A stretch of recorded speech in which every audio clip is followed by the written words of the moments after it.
A very good morning, students. Welcome to my channel. Today we are going to discuss the living word and introduction to life.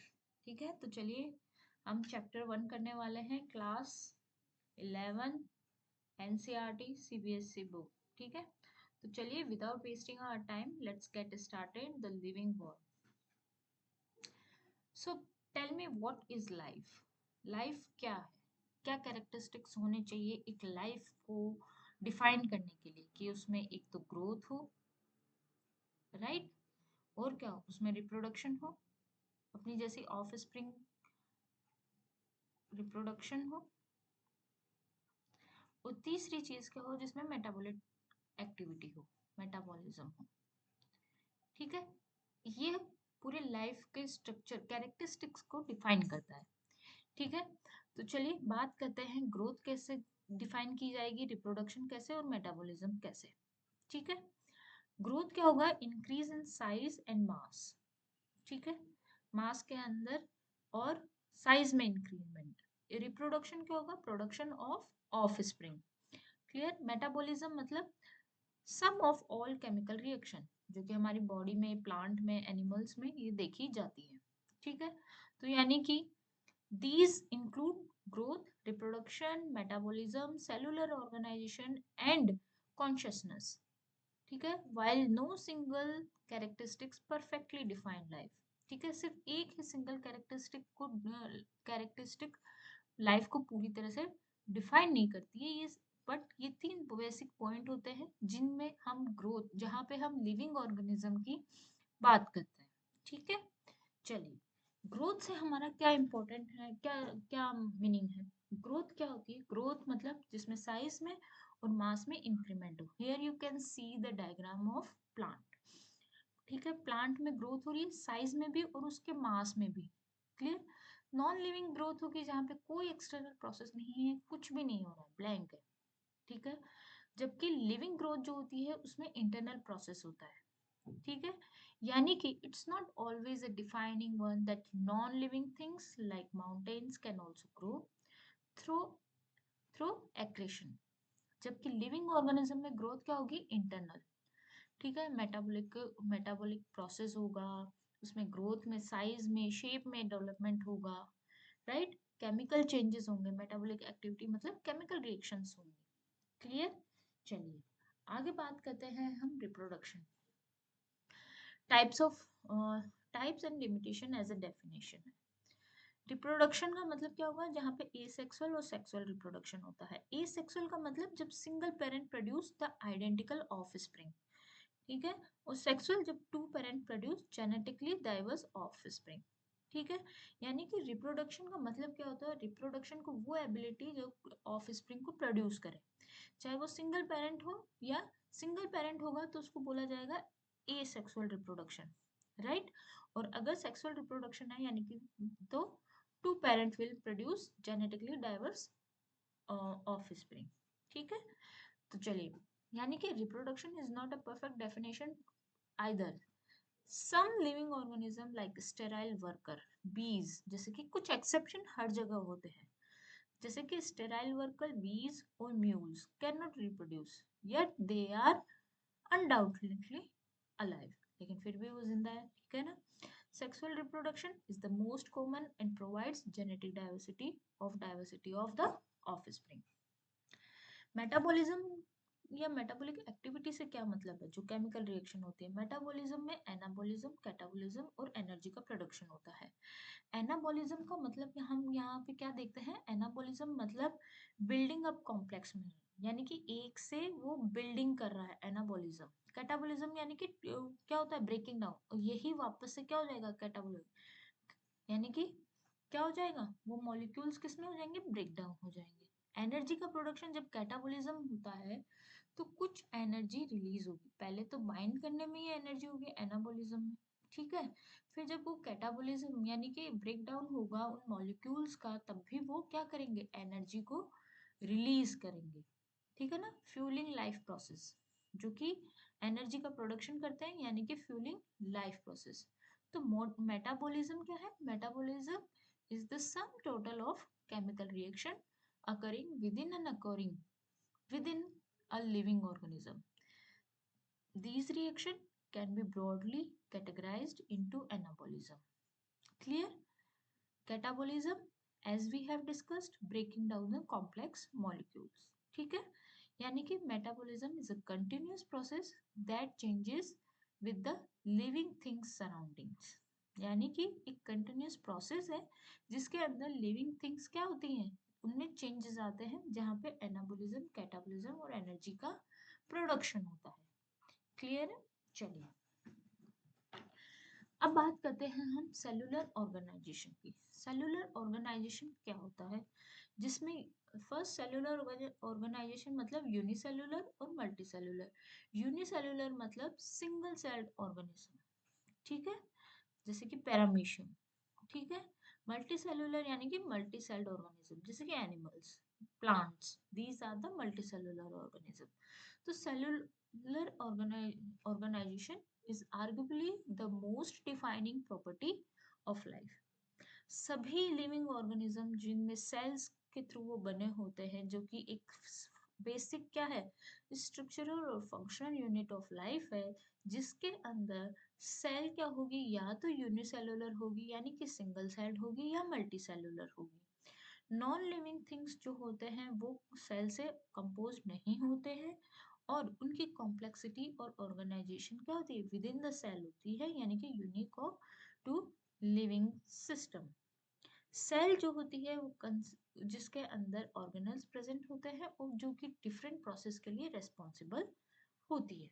चलिए अब बात करते हैं consciousness, awareness of surrounding. ये सिर्फ humans में present होती है, एनिमल्स में भी प्रेजेंट होती है। कॉन्शियसनेस प्लांट्स में भी होती है, ठीक है।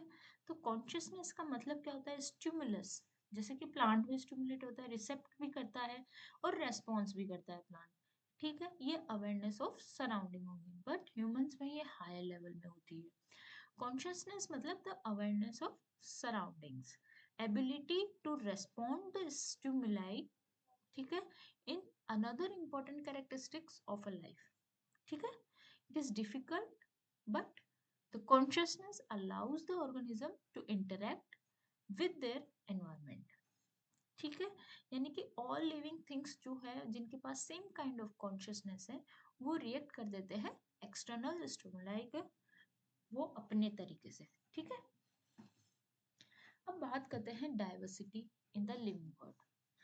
डाइवर्सिटी का मतलब क्या होता है, बहुत तरह की, जैसे हमारा देश एक डाइवर्सिफाइड, जहाँ पे बहुत सारी क्या है, कल्चरल प्रेजेंट है, बहुत सारी लैंग्वेजेस बोली जाती है। तो डाइवर्सिटी मतलब डाइवर्सिटी है हमारे इंडिया में, ठीक है।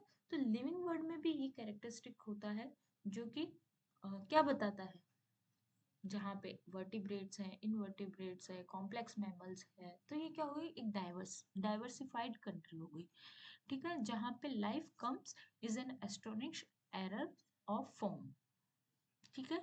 डाइवर्सिटी क्या है, result of millions of years of evolution and adaptation to different environments. इसका क्या मतलब हुआ बच्चों, इसका मतलब ये हुआ कि डाइवर्सिटी उस चीज का परिणाम है जहाँ पे बहुत सालों से, मिलियंस ऑफ ईयर्स में, जहाँ पे इवोल्यूशन भी हुआ है, अडेप्टेशन भी हुआ है विद द डिफरेंट एनवायरनमेंट, ठीक है। तो without diversity our planet would not be the same. Every living organism is an integral part of earth. Clear? यहाँ पे आप एग्जांपल देख सकते हैं, रेन फॉरेस्ट जो कि क्या है, ट्रिमिंग विद लाइफ, ठीक है। कोरल रीफ की बात करें तो अंडर वाटर बायोडाइवर्सिटी हॉटस्पॉट जिसको बोला जाता है, क्लियर। चलिए अब हम बात करते हैं टेक्सोनोमी की। टेक्सोनोमी क्या है, टेक्सोनोमी मतलब क्लासिफिकेशन, जहाँ पे आइडेंटिफाई किया गया है, क्लासिफाई किया गया है और नॉमेनक्लेचर किया गया है साइंटिस्ट के थ्रू, ठीक है। तो क्या किया गया है, देखिए चलते हैं। Determining the characteristics of an organism, उनके बेसिस पे पहले हमने आइडेंटिफाई किया उनके एक ऑर्गेनिज्म के कैरेक्टरिस्टिक के बेसिस पे, ठीक है। फिर हमने उसको क्लासिफाई किया, उनको डिफरेंट डिफरेंट ग्रुप्स में डाला, जो जिस सिमिलर कैरेक्टर, जो जिस भी ग्रुप से सिमिलर कैरेक्टर रखता है, उस ग्रुप के अंदर हमने इनको डिवाइड कर दिया गया है। और नोमेनक्लेचर का मतलब क्या हो गया, यानी कि उनको नेमिंग कर दी गई है। ठीक है, नोमेनक्लेचर मतलब नेमिंग की गई है। यानी कि टेक्सोनोमी क्या है, taxonomy is the science of naming, describing and classifying organism, right? It provides a framework for understanding the relationship between different species and for organizing the vast diversity of life. ठीक है, Swedish botanist ने name दिया था जिसका नाम है Carolus Linnaeus ने binomial nomenclature दिया था, राइट, जिसमें उन्होंने स्पीसीज, जीनस, इन सब के बारे में बताया। चलिए आगे देखते हैं हम systematics, evolutionary relationship consider. Systematic में जैसे फॉसिल, जहाँ पे एविडेंस बताया गया है पास्ट लाइफ का। एनाटॉमी, जहाँ पे कंपैरेटिव स्ट्रक्चर की गई है। एनाटॉमी मतलब किसी भी ऑर्गेनिज्म की एनाटॉमी के बारे में डिटेल में स्टडी करना। जेनेटिक्स, जहाँ पे डीएनए की एनालिसिस की गई है। क्लियर? सिस्टमैटिक्स क्या है? Is a broader field than taxonomy. It incorporate evolutionary relationship into the classification process. Systematic process क्या हो गया, यानी कि understand the phylogeny, evolutionary history of organism, जैसे कि fossil, anatomy, genetics, etc. यानी कि systematics में हम study करते हैं किसी भी एक organism की उसकी phylogeny, anatomy और genetics के बारे में। ठीक है, चलिए टेक्सोनोमी हायरार्की की हम बात करें तो किंगडम स्पीसीज जो दी गई है, 5 किंगडम क्वालिफिकेशन और किंगडम जो भी सॉरी टेक्सोनोमी हायरार्की में जो क्लासिफिकेशन किया गया है जिसके अंदर kingdom, phylum, class, order, family, genus और स्पीसीज इनको कंसिडर किया जाता है। ठीक है, सबसे पहले किंगडम इसी ऑर्डर में है ये। ठीक है, kingdom is the most specific, each level in hierarchy is called a taxon. In each level को क्या बोला जाता है? टैक्सोन। ये क्या है? टैक्सोन। ठीक है। चलिए आगे देखते हैं किंगडम्स का ब्रॉडेस्ट क्लासिफिकेशन। अब हम बात करते हैं क्लासिफिकेशन की। मोनेरा, प्रोटिस्टा, ये है 5 किंगडम क्लासिफिकेशन। ठीक है, इसमें क्या गया है, पहले क्या किया गया था, कैरोलस लीनियस ने जो दिया था वो दिया था 2 किंगडम, जिसमें प्लांट एंड एनिमल्स के बारे में बात की गई थी। फिर क्या हुआ, सिस्टम को एक्सपेंड कर दिया गया। ठीक है, और इसको 5 किंगडम क्लासिफिकेशन बोला गया। क्लियर है? मोनेरा में क्या आता है, यूनिसेलुलर और प्रोकैरियोट्स। यूनिसेलुलर जैसे कि बैक्टीरिया, प्रोकैरियोट्स। प्रोटिस्ट के बारे में बात करें, यूनिसेलुलर यूकैरियोट्स। ठीक है, फंजाई की बात करें तो मल्टीसेलुलर। ठीक है, मल्टीसेलुलर होंगे, हेट्रोट्रॉप्स होंगे जैसे कि मशरूम्स। प्लांटी की बात करें जैसे कि प्लांट्स, मल्टीसेलुलर। ऑटोट्रॉप्स, ऑटोट्रॉप्स मतलब क्या होता है बेटा? ऑटोट्रॉप्स मतलब जो अपना खाना खुद बनाते हैं। हेट्रोट्रॉफ मतलब जो दूसरे पे डिपेंड रहते हैं, जो दूसरे के ऊपर डिपेंड रहता है, depend on others, depend on others. Clear है? और एनिमेलिया क्या हो गया, वो भी हेट्रोट्रॉप होते हैं लेकिन वो भी मल्टीसेलुलर होते हैं जैसे कि मैमल्स। क्लियर? अब बात करते हैं फाइलम का डिवीजन। कॉर्डेट्स होते हैं और ऑर्थोपोड्स होते हैं। कॉर्डेट्स में animals with backbone, chordates. Arthropods animals with jointed legs जैसे कि कॉकरोचेस एंड आल्सो। कॉर्डेट्स में हम मैमल्स आते हैं। Within each kingdom, organism with further grouped into phyla, animal or division in plants. These grouping are based on shared characteristics जैसे कि body plan, development pattern और evolutionary history. जैसे कि animal kingdom includes phyla like chordates, animals with a backbone, and arthropod animals like jointed legs. Clear? चलिए अब बात करते हैं हम क्लास की। ऑर्गेनिज्म विद सिमिलर कैरेक्टरिस्टिक्स, वो ऑर्गेनिज्म जिसमें सिमिलर कैरेक्टरिस्टिक्स हैं। मैमेलिया, एवीज और रेप्टिलिया। मैमेलिया क्या होते हैं? वार्म ब्लडेड होते हैं, हैव फर और हेयर एंड क्या होते हैं? Produce milk, mammals. एवीज क्या होते हैं, ये भी वार्म ब्लडर होते हैं, फेदर्स होते हैं और ये एग्स को एग ले the eggs. Reptiles cold bladder होते हैं, have scales and lay eggs. तो इनको सबको क्या कर गया, अलग अलग क्लासेस में क्या कर दिया गया। मैमल्स को मैमेलिया में हम उनको रखेंगे जिनके अंदर ये सब कैरेक्टर्स होंगे। एवीज में हम उन एनिमल्स को, उन ऑर्गेनिजम्स को रखेंगे जो इनके कैरेक्टर को शो करते हैं, जो कि वार्म ब्लडेड होंगे, जिनके पास फेदर्स होंगे और ले द एग्स। रेप्टिलिया जैसे कि क्रोकोडाइल, स्नेक्स एटसेट्रा। ठीक है, तो with in each phyla of division organisms are further grouped into classes. Classes are based on more specific shared characteristic than phyla or division. जैसे कि chordate include classes like mammalia, mammals, aves में birds, reptilia में reptiles. These classes share class characteristics of having a backbone but differ in other key feature. ठीक है, चलिए, I hope यहाँ तक कोई डाउट नहीं होगा. If you have any doubt, then please write in the comment box. I hope you all are enjoying the session. So चलिए आगे डिस्कस करते हैं हम ऑर्डर के बारे में. ऑर्डर, ऑर्डर में क्या है, more specific grouping than class. इसमें क्या आ जाएंगे, प्राइमेट्स और क्या आ जाएंगे, कार्निवोरस. प्राइमेट्स क्या होंगे, जैसे कि monkey, apps and human. Carnivorous, Carnivora में कार्निवोरस जो कि क्या करते हैं, कार्निवोरस मीन्स क्या हो गया, जो कि मीट वगैरह कंज्यूम करते हैं, एनिमल्स पे डिपेंड होते हैं basically. Within each class organism are further grouped into order. और order basically specify shared characteristic than classes. जैसे कि mammals include orders like primates, monkeys, apes and human. Carnivore, carnivorous. ठीक है, these are the characteristics of being mammals but differ in their diet, behavior and other trait.